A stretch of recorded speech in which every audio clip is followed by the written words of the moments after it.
True. Yeah, I'm hoping it comes on. It doesn't.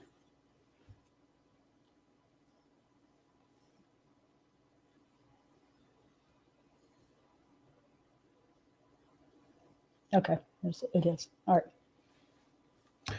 All right. Welcome to the Long Run. I'm Joel. And I'm Christy. And what are we doing today? We are doing our monthly live stream, and this is part 2 of a series that we started that was 50 frugal living tips, and we started that last month. And somebody forgot to turn his volume down on his phone. So we will go over, like, we're going to start where we finished off, and we hope that y'all got your little beverage, and you'll be willing to tell us in the comments if you have any frugal living tips or what you think about the ones that we share. Would you do them? Would you not do them? Do you think some of them are too extreme or anything like that, or anything that you think, oh, I know something that would add value to that point that they made or something? Be sure to share it with us. You might be helping out somebody watching either now or in the future. Right. If you're watching it on the replay, again, give us any tips you have or whatever, because again, someone may read your comment and realize something that they could do to help themselves during a struggle financially, which happens to all of us from time to time. Certainly has happened to us through job loss and stuff, where we had to tighten our belts a lot. So it might be the very tip they need. Yep. All right. Hey, Leisure, how are you doing? I'm so glad you got to join us. I didn't know if you would, because of the problems you're having with notifications and stuff, getting them on the front page or whatever, on the home page. So I'm so glad you were able to make it. Yay. Yay.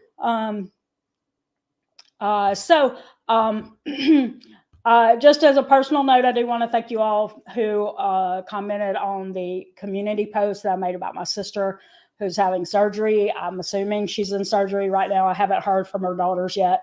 But anyway, we're hoping this just gives me a little distraction for a little while, so that I'm not just sitting there thinking about it all day. So let's get started. All right. Let's see. I had it where we went through. Jumped off of us and put it on somebody else. Yeah, you have to watch that. Why would they do that? I don't know. Okay. Anyway, so the ones that we did talk about already were, and we have the article linked in the description. So if you'd missed the first live stream, you can either go back to the live stream to listen to us talk about this, or you can just check out this article, which went into more detail than we did on some of these. And so we'll just say some of the frugal living tips that were above it, but not go into detail. The first one was to find creative ways to live frugally. The second one was talking about how to save money on TV. The third one was about living more simply. The fourth one was to think before making a big purchase. And we talked about all the ideas that they had listed under those 4. And that's as far as we got, believe it or not, because we talked about all the things underneath those tips. So now we're going to be picking up with the 5th. Oh, you believe that? Well, there's 50 and we only got to 4. This may be a long series. Might be. The 5th one was split your costs with a roommate. Not something that we can do right now because we live in a 2-bedroom and our son is in the other one. He does contribute, but we can't like rent out his room. He's in it. So, but if you do have an extra room in your house, or maybe like in our house when we lived in Tennessee, our son lived down in the basement floor, but if he had like moved out at some point or something like that, we could have created like an entrance into that basement floor and used it like a secondary apartment, like, and let people live there. So that is always an option, is to look and see, do you have some way to like create a separate space going into your house, or, you know, are you just comfortable with somebody living with you? But that's always a good way. And that way you're kind of sharing expenses instead of footing that whole bill by yourself. Yep. Hello, Cecilia. Thanks for joining us today. I know it's kind of early probably for you over there. She lives in Texas. Mm-hmm. Yeah. And I can't remember. I'm thinking you're not in Central Time Zone either. You're, what's the Mountain? Mountain? You're Mountain? Anyway. But you might be in Central. I'm not sure. The frugal tip number 6 is to go on almost free vacations just by using your credit cards. No, that always, Central. Okay. That is always coming with a caveat to it about you getting free vacations by using your credit card. You never want to go into debt. You never want to use it when you can't afford to pay it off just to get free vacations, because you're by the time you pay interest, you might as well just, you know, saved your money and went on vacation with your savings account instead of paying interest to go on one. So always know yourself well enough to know if you will pay your credit card bill in the same month that you charged it. And we do this to a point. Mm-hmm. When you say, Yep. like, we've taken some flights and stuff for very little. Like, I think when we flew to California, like almost 2 years ago now, it was like $24 total. And the reason why was because of credit card points that he had built up. But he uses his card for work purchases and then uses those rewards to book flights. And then also on top of that, like every year he's given a companion ticket, stuff like that. And that's how we got it down so low to 24. But like, we don't use it to the same extent that some people do. Some people will use their credit card to like pay their rent or utilities and stuff, and then they just pay it off there instead of the bill going directly to it. So they don't go into debt for it, but it's bills that they already have to pay. We don't do that with our rent because they charge a fee if you use a credit card. So It's like not paying a fee to pay the bill, like, you know. But some places will do that with rentals and stuff. If you use a credit card, they charge a fee for that instead of you just doing like a bank draft or whatever. So we don't do it for that reason, because we feel like it would offset the rewards points because we had to pay a fee. So, but that is one way to do it, is to get those free vacations. We follow several Instagram accounts, Profits and Points, Dinks with Points, things like that. And they are like masters at being able to like take a vacation that would have cost us like hundreds and hundreds of dollars. And they're like, I stayed in this luxury hotel for $30 plus 50,000 in rewards points and stuff like that. And we don't use our cards that much to do that. But you have to be very careful not to let credit cards backfire on you. If you can't pay it in the same month that you spent it, don't. And by month, I mean billing month. Then don't use it at all. So again, if y'all have any tips, anything that y'all want to share about what we're saying, would you use your credit cards that way to get vacations? We also use our credit cards in a different way. We use one of mine to buy our groceries so that we get cash back on the groceries. But which is funny, because we did realize some of the stores get higher rewards back than others. And so I think Walmart was the least amount. Is that right? Or am I saying that wrong? What? Walmart gets the least back of all the grocery stores in our area. Probably so. Yeah, I think so. So, but we do get a little bit back there. So we do use credit cards like that, but not necessarily just for vacations. Mm-hmm. So, frugal tip number 7, sign up for birthday freebies. Yeah. Yeah. Yeah. I haven't done this in a few years, but like we used to get like birthday freebies from Chick-fil-A. Yeah. You still do. You just don't use them. That's what I'm saying. I like I think it was you could either get a cookie or a brownie or something like that. Yep. And I used to do that all the time. I hadn't done it like last year when it was our birthday month. We both have birthdays in August. We didn't do any like thing that was like to get freebies or Yeah. Well, we took our trip to California last year. No. Was that last year? No. Year before? No, we went to see Michael and Megan. Oh.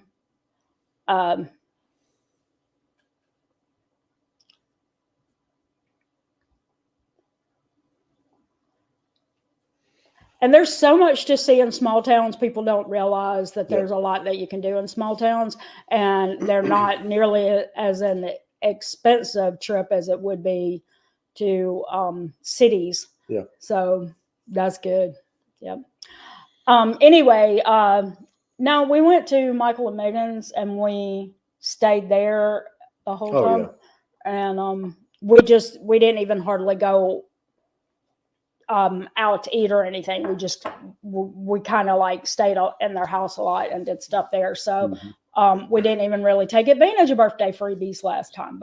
But yeah, those are there's some blog posts and stuff, and they've even got one listed that's 31 birthday freebies you should sign up for. Yep. I know that the list is really long of different places that offer you some kind of freebie. I think that there's a lot more now that expect you to make a purchase and then you get your freebie. It's not like it used to be like you could just walk in and get a freebie just by showing them like on your app that it's your birthday. You get some kind of code or something. But I don't know that they're doing that as much now, I guess because of the economy. But I would still check it out if you've never tried it. If there's just a certain restaurant or something like that, or like Nothing But Cakes will do used to do something for your birthday, like a free little bundt cake thing, stuff like that. Like if there was just a place like that you're like, that's a place that I really enjoy and I'd love to have something on my birthday, check and see if they have something like an app or website or something that will get you something free for your birthday so that you don't actually pay for it. Mm-hmm. Yeah. All right. You want to do one? I've been talking for a while. Frugal tip number 8 is get a college degree or less for less than $10,000 a year. And most of this is for colleges that are outside the United States. We haven't looked at the article yet, but it's how to go to college in Europe for $8,000 or less a year. And so a lot of international colleges over in Europe will, and I'm guessing that you don't have to go over there. You just have to do. They have online classes where you can get your degree, that way. And it says bachelor's degrees in Europe tend to only be 3 or 3.5 years long, which makes the cost per year even better than going to a district college here in the United States. So something you want to check into if you're looking to get a college degree, you don't mind going online. That is an option for you to check out. I would just do a lot of research to make sure that is comparable to having a degree in the United States so that you can get a job in the United States, make sure that it would be fully recognized in America. Mm-hmm. Yeah. All right. Frugal tip number 9 is our wheelhouse. Mm-hmm. Start meal planning. Yep. All right. They, of course, point out the need for meal planning just helps you, make a grocery list, helps you, from buying random things in the grocery store, helps you avoid buying duplicates that you didn't need, things like that, helps you reduce your food waste. and saves money on your groceries. It does say if you have trouble with that, then you can try a $5 meal plan. That's like $5 a month to get meal plans emailed directly to you. That's not something I would ever do, just because I feel like you might struggle with the fact that they're going to have a list of things that maybe someone in your family doesn't like, whatever. Like you'd be like, I don't like that, and we don't like this, and I don't know this. I live with this one and that one up there that lives upstairs, and they would probably be out on like half the meals. They'd be like, no. So that's the thing, is I've learned what they like to eat, and so when I go searching for a recipe on Pinterest or something, I can see pretty easily if there's something that like they would not eat that, and so I just ignore it. I know what they like. Leisure and I'm picky too. Mm-hmm. Yeah. It's not picky. We just like, it's not picky, Leisure. We just like what we like. Yeah. Yeah, that's what he always tells me. He says, I'm not picky. I just like what I like. Either way, you might like struggle with that, and then to pay $5 for somebody else to put your plan together when you know what you like to eat.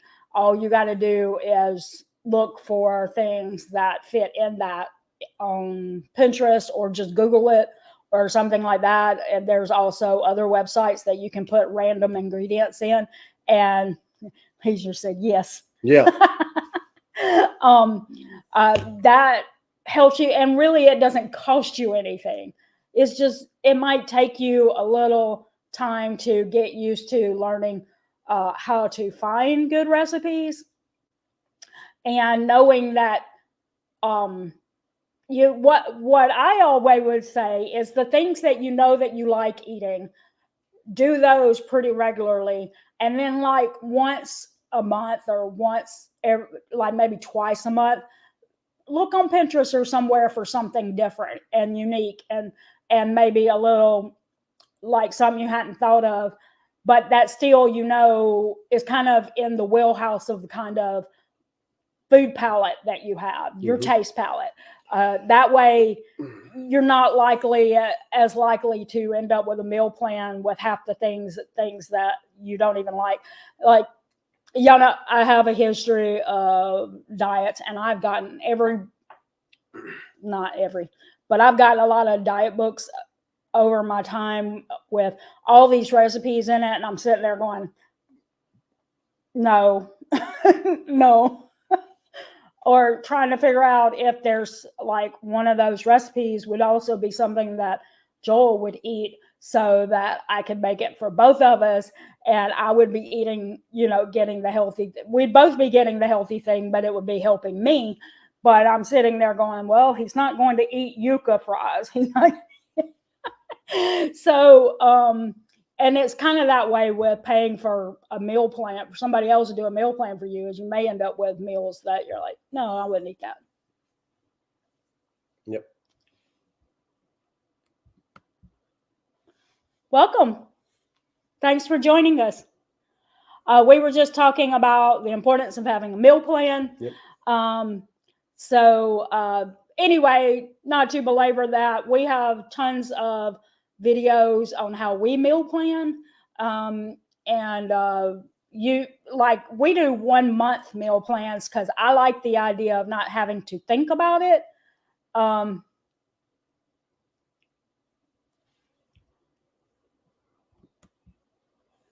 Yeah, I think I've seen your name before. I remember. Thanks for coming back. Mm-hmm. Yeah. Got to do the work yourself, I think. Anyway, we do 1 month, but you can always take the idea of what we show in that and make it more about 1 week or 2 weeks or whatever fits your family better. But it kind of it kind of simplifies it to me, that the way that we do it with the 1 month, because I don't have to meal plan again for a whole nother month. Mhm. So that's the only reason we do a 1 month, is it really gives me, on the weeks that we're in between that 1 month, I don't have to meal plan again for a while. Yep. So, all right. Number 10, sign up for a cell phone plan that's less than $30 per month. There are a few out there now that, especially for old timers like me, you can sign up for, like, Consumer Cellular is a plan that you can sign up for if you're a little older. There's also one listed here that we haven't really looked into yet, but if you're looking for a more affordable cell phone plan, then check out Republic Wireless. They have monthly cell phone plans for as low as $15 per month. We don't know what the caveats are on those, but you can do your and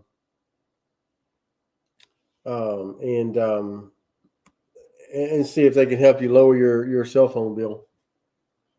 Yes, we see your messages. Sure do. Anyway, also a very popular one is Mint Mobile. Yeah. I would say. Yeah. Yeah. Never mind. Mint the other thing closed down. That's what it was. Yeah, that was the budgeting app, was also Mint. But anyway, Mint Mobile is also another popular one. On any of those, I would say you need to be aware of your own usage, because there may be, you need to read the fine print. Yeah. Because if you use a lot of data or something and it has like a maximum data limit or something, you might find yourself paying more than what that says, with additional expenses that you didn't know you. T-Mobile, yes. Yeah, I think I had heard that. I think I read an article about Ryan Reynolds selling his, like, he's still the face of it, but he sold it so that, like, for a very ridiculously high amount. But anyway, so no matter which mobile carrier you're going with, make sure you read the fine print and know whether or not you use that much data, because you don't want any added expenses onto your bill that all of a sudden you're paying like you would have if you'd had an unlimited plan or something like that. So just make sure you're reading the fine print. Yeah. Yep. Okay.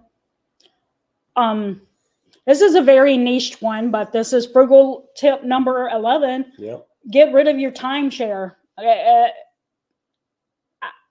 If you have a timeshare, that, might be something you want to look at getting rid of if you can. I would say, be very careful if you do have one with using like some company that's supposed to get you out of a timeshare, because some of those charge like a high amount to get you out of it, and like you won't be paying the fee for the timeshare, but you're paying it to them to get you out of it. So anyway, but if you can get out of a timeshare, that's a good idea. Yeah. And if you've never gotten one, be careful. Yeah. Frugal tip number 12 is install a programmable thermostat. We used to have one of those here in the place where we live now, but it kept malfunctioning. Yeah. And so they took it out and just put a regular one in. Right. But with a programmable thermostat, you can program it for what temperature you want, for what time of day. So for us, we would program it to come on at 9 o'clock and go off at 6. Well, not come on, but go to a lower temperature. We bump it down to 75.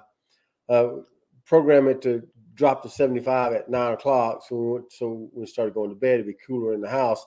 And then at 6 o'clock, we were programming to go back to 78. And so we didn't have to physically do that every day.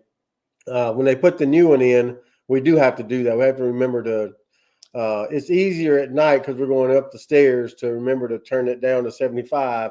And most times Chrissy remembers to do that in the mornings when she comes down the stairs, because usually I'm up and out earlier. Well, literally, most of the time I never forget, because it is become such a routine for me that when I leave our bedroom, even if I go up there during the day to maybe like put some clothes in the closet or something like that, and I leave the room, I automatically turn toward the thermostat, and then I'll be like, oh yeah, I did that like hours ago.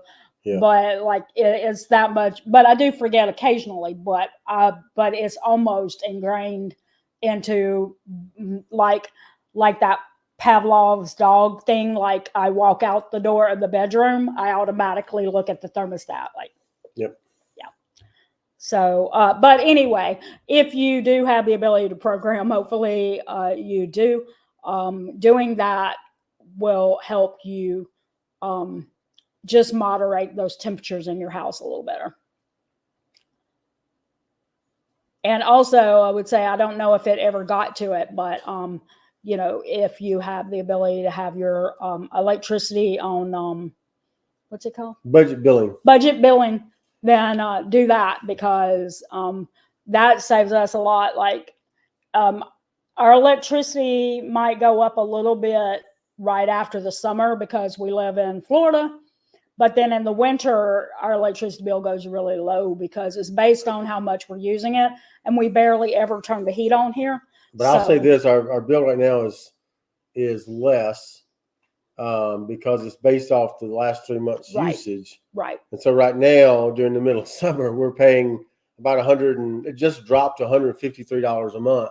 Right. Now in September, it may go up because it'll be based on what we use during the summer. So right. It's kind of backwards in the way that they do it, because it's based off of what your usage was the previous 3 months.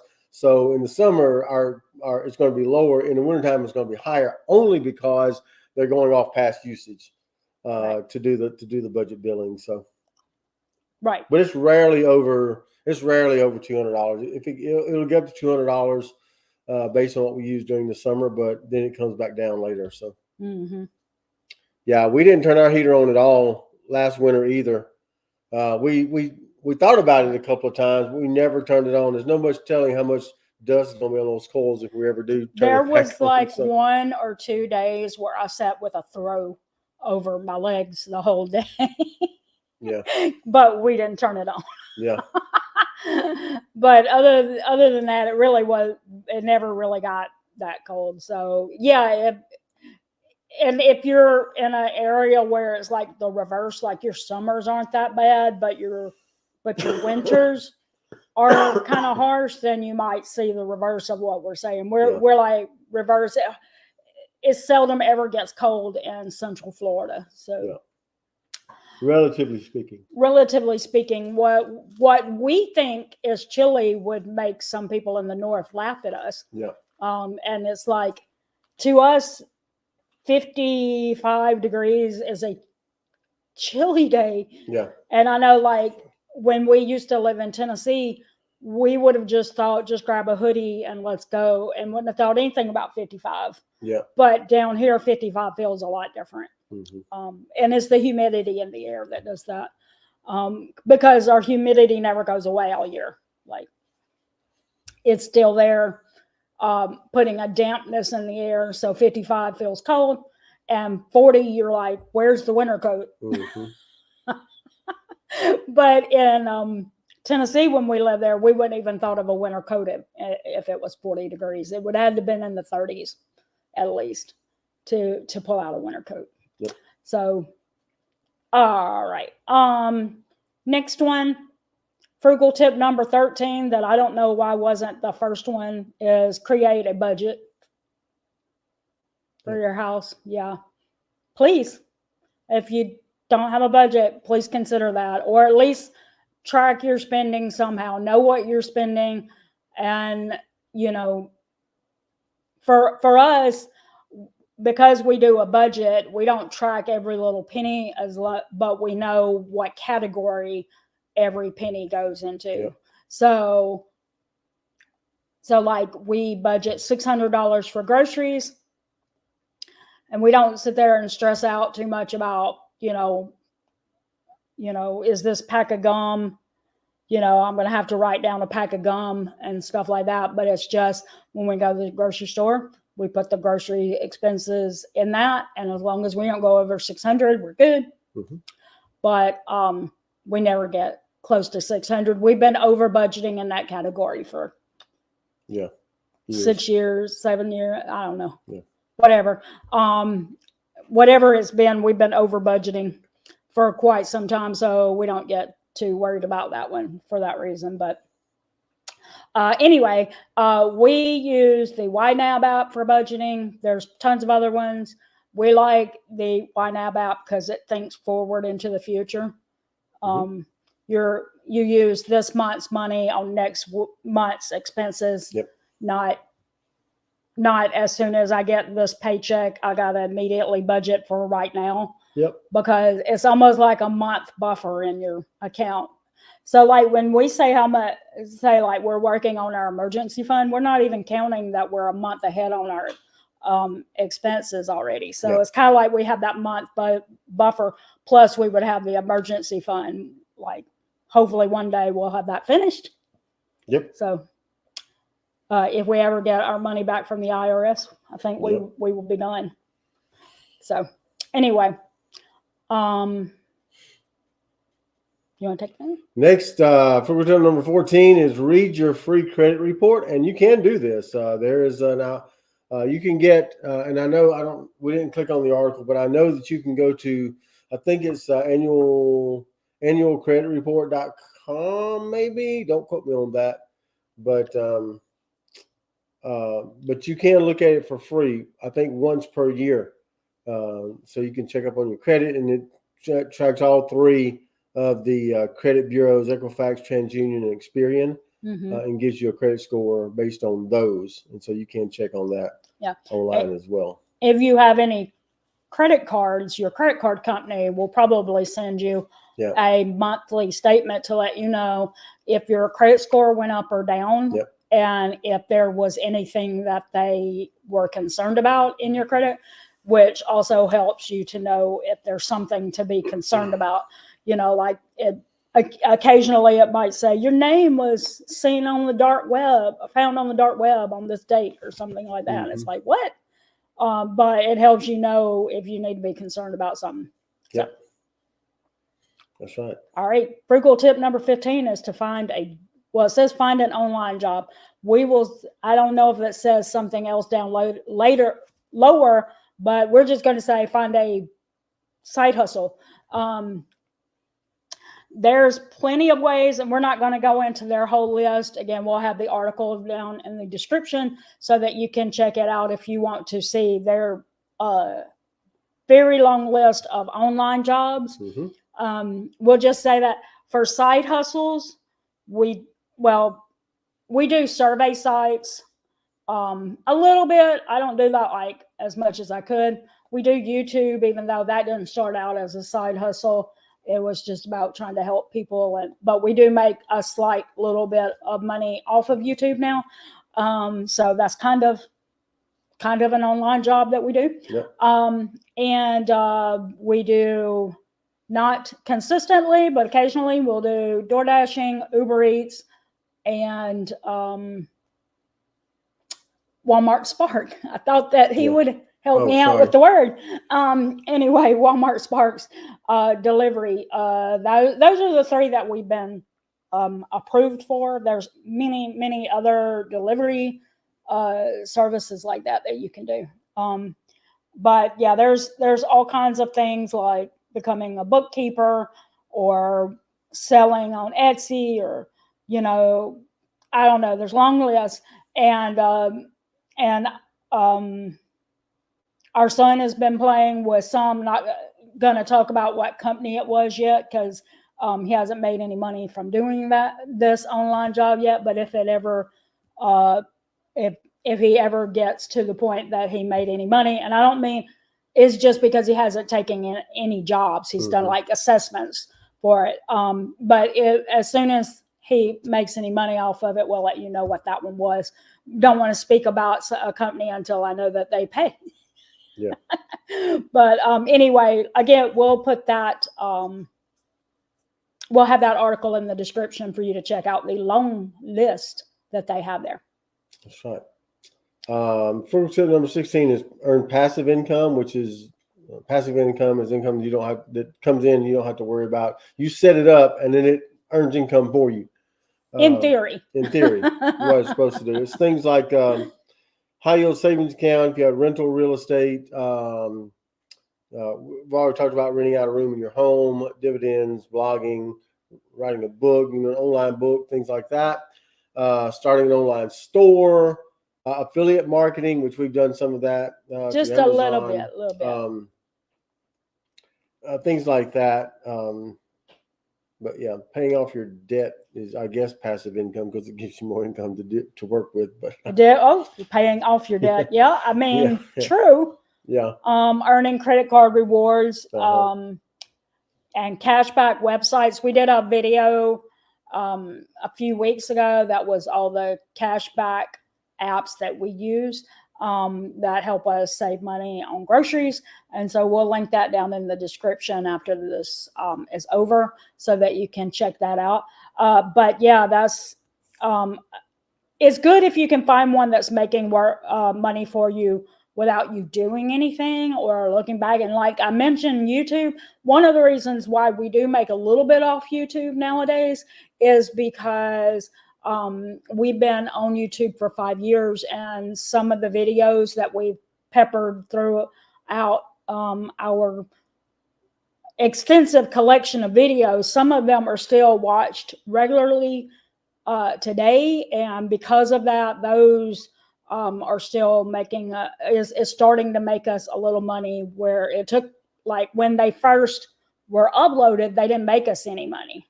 But now they do a little bit, like mostly recipe videos, because if somebody's looking for a certain type of recipe, they may stumble across one of the recipes.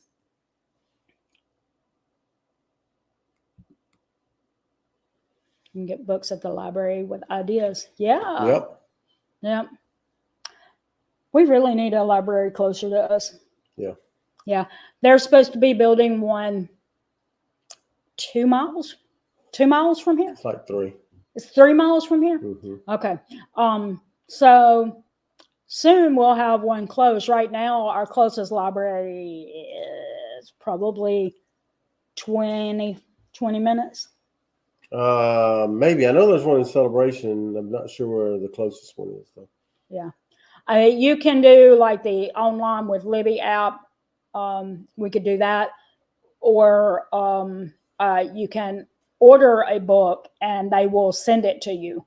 But just going into the library, we don't really have it's a long way to go. We could do it though. Yep. Yeah. All right. Frugal tip number 17, unplugged, unused electronics. So this is talking about that, what is it called? Phantom power. Phantom power. I'm going to take their word for it. There may be some things in your television or your computer. Now, if your computer is turned off, it's still charging. So yeah, it's pulling power if it's plugged in. Yeah. Televisions, I'm not so sure about. There may be some things in the workings of a television that would cause it to pull power, even if it's not turned on. Your cell phones, if it's not, usually if you have your cell phone off and you plug it in and to charge it, it's going to turn itself back on anyway. So I don't know if that's going to be a thing. Your charger, if it's just sitting there plugged in with nothing plugged into it, I'm not so sure that it's pulling power into the thing itself, because there's been a debate about electricity as it goes through the lines. Does it flow or is it pulled through?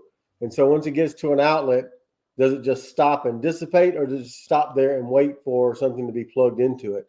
My thinking has always been it stops and waits until you plug something into it that can actually pull the power through the wire. So if your charger is there and it's plugged in but nothing's plugged into it pulling power, then maybe it's not. But anyway, just as a get all out of my nerdy stuff, but just as a precaution, if you're not using something, unplug it. Yeah, there's been, like, I've heard varying opinions on the Phantom thing. Like I know there's proponents for unplugging everything that you possibly can unplug, even like microwaves and stuff. Ours is built into the wall. We can't do anything about that. But I've also heard some who say that appliance technicians have told them that the savings is offset when you constantly are plugging and unplugging and plugging and unplugging your appliances, and you end up having to replace them or repair them faster than if you'd have just left them alone. So it would cause it to be like, yeah, you saved on your electricity, but you had to replace the appliance faster. So did you save anything? Like, so I don't know. I unplug things like the toaster and the coffee maker and stuff like that when I'm not using them. But obviously our dishwasher, microwave, refrigerators are things, stoves are things that we just leave alone because they're built into the wall anyway. So I don't know. Y'all tell us, what do y'all think? Do you see a difference in that? Like I know there's some who have done analysis on it to see that they're, and say that they can see the savings in their electricity. But again, is the other proponent right or wrong that they're causing the appliances to go bad faster by constantly unplugging and replugging? I don't know. But anyway, that's just something to think about because we don't have an answer to that. Yeah. But that's what this person's frugal tip is, to unplug it if it's not being used. Yeah. So. All right. Frugal tip number 18 is drive a more affordable car. According to credit report agency Experian, the average monthly payment on a new car loan in the U.S. is $568 and $397 for a used car payment, and that's probably over 8 years now. I've seen. Is that correct? I've seen some car loans now. I don't. We haven't bought a car on payments since 2010. Mm-hmm. I just wonder if they updated those numbers for 2024. That seems low. Well, it could be spread out over an 8 to 10 year payments. Yeah. 8 to 10 years. I've seen some loans now go up to 8 years. Okay. On new.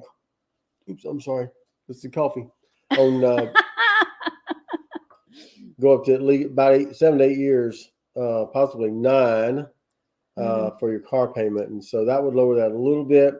And it depends on what kind of car you buy. And if you're buying a $100,000 truck, then it may be a little higher than that. So probably a lot higher than that. But that's just the average payment. Right. We'd probably get a better look at that if they did the median payment, but still, anyway, the average doesn't take into account the highs and the lows, and the median does. So anyway, that's why they would normally use the median instead of the average. Enough of my nerdy stuff. Hey, but driving more affordable. What's that? Statistics is his favorite. Yeah. Okay. And it's easier to save up. Well, I say it's easier. Save up for a car and pay cash for it than it is to buy a car and drive it off the lot like that and make payments on it. Yeah. If you can help it. Yeah, if you can. Yeah. I mean, if you're in a situation where you didn't have enough money saved up and your car it died or whatever, and there's no fixing it and there's no repairing it, then maybe you're going to have to do that. And I would say if you do that, make sure that as soon as you're able, start working on getting rid of that car note as fast as possible, because that way. And also, if you find yourself in that situation, you don't have to buy a brand new car off the lot. Yep. Get a used one. That's right. Yeah. Okay. All right. Yep.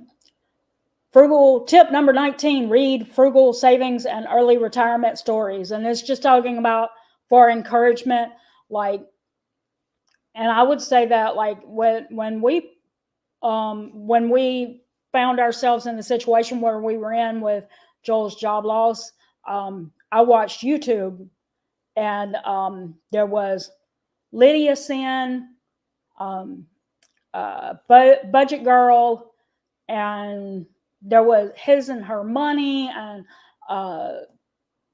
there was several others, and I don't think they have active YouTube channels anymore, that I watched that were like telling their experiences, and they were showing how they were getting out of debt and stuff. And like Lydia Sin has continued showing what she's doing for financial stuff. I think Budget Girl still does a lot of videos on all that, and she's showing more about things like buying houses to use as investment properties and stuff like that.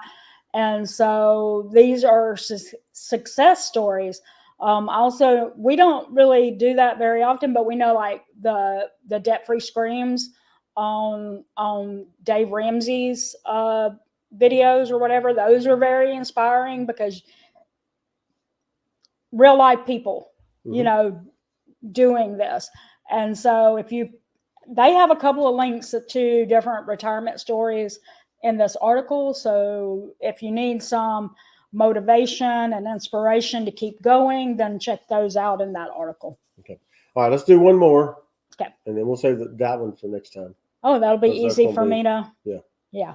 All right. So frugal tip number 20 is get rid of some of your monthly subscription services. If you haven't noticed, and you have to be under a rock to not have noticed this, but the streaming services have kind of exploded over the last few years. In the beginning, you had like Netflix and Hulu and things like that. And now you've got Netflix and Hulu and Paramount and Peacock and all these streaming services that are breaking off and starting their own. And at some point, people are going to realize I can't afford all of this. And so they're going to start pulling back on some of those. And we'll see how the future lies in that. But if you have a monthly subscription service like to something like that you're not using, you're not watching a lot of, then you might want to consider pulling back on that. If you have things like meal kits, people send you meal kits and you don't really use those, you don't really like what they're sending, you can pull back on that and stop doing it for a while. Gym memberships. If you have a gym membership and you hadn't been in a while, you might want to quit the gym or start going back to the gym. Make time for it.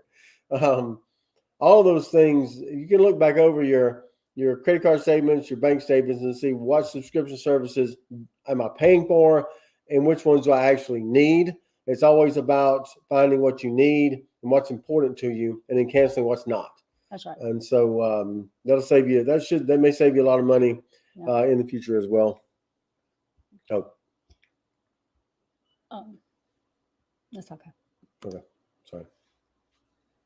I understand it. I when she used to do the thing where she would show her debt decreasing and she would put it in her title every time, minus $63,000, minus $62,000, or whatever. That was very inspiring. I enjoyed her channel the most while she was still working on her debt-free journey. So I understand what you're saying. It's not as motivating for some reason. But anyway. Yep. But again, I think that, not to make anybody decide to unsubscribe to us, but I think that I see myself like I've had periods of time where I was very invested into a YouTube channel and where they are and stuff. And then maybe later on, I didn't feel like I related to it as much. And that's been in all categories. Like I've had like health ones that I watched a lot. And now when I watch them, I'm like, Yeah. But and that maybe more because I have a different view on health now than I did. Yeah. Like now to me, it was realizing that all those diets that people do, including myself over the years, when you're on a diet, you lose fat and muscle. and so it makes it harder to maintain your weight loss.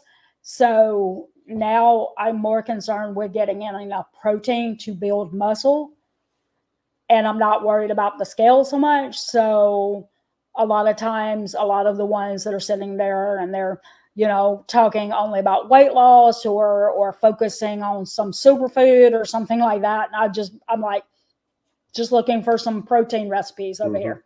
So yeah, it can be. I agree. Yeah.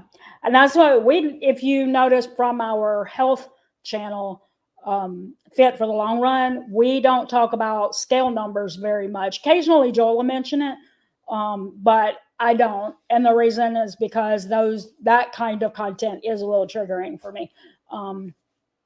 Because I don't want, like, I remember the last time I was on an extreme diet and I got down to 118 pounds. Everybody was complimenting me on how I looked and stuff like that. And then when the weight started coming back, it was like so frustrating because like everybody knew it. Like, so because everybody knew what I had gotten down to 118, like, so I just don't even like talking about numbers for that reason. Yeah, I don't, it's not something that I like, instead we're like, oh, this is how much we exercise this month or, something like that. Like we just want it to be positive experience where, we know sometimes we're like, yeah, we didn't make our goal of whatever, but that means we need to work harder on figuring out what keeps us from making that goal. Yep. Instead of beating ourselves up for not making the goal or some number or something like that. So yeah. But anyway, that's a little off track from what we're, the point is that cancel those monthly subscription services. Yeah. That you're not using. Yeah. Anyway, just like the point was like, just, I think that, everybody comes and goes on YouTube channels. Yeah. So good. All right. So I think that's going to do it today. Thank you for joining us. We'll pick up here next time. One that's kind of near and dear to our hearts. You'll like that. So come back. Well, I'm going to tell you what it is. Just come back next time and see. If you know, you know. If you know, you know. And so thank you for joining us today. If you're watching us on the replay, drop us some comments below and let us know what your frugal ideas are, things that you do every month to save money. We'd love to hear those in the comments below. If you haven't yet, give us a big thumbs up. If you haven't subscribed, do that, and then hit that notifications bell for updates when we upload new videos or even when we go live. Hopefully the YouTubes will alert you for that. That's going to do it today. For the long run, I'm Joel. And I'm Christine. And don't forget, it's the long run. Give yourself a little grace. Bye.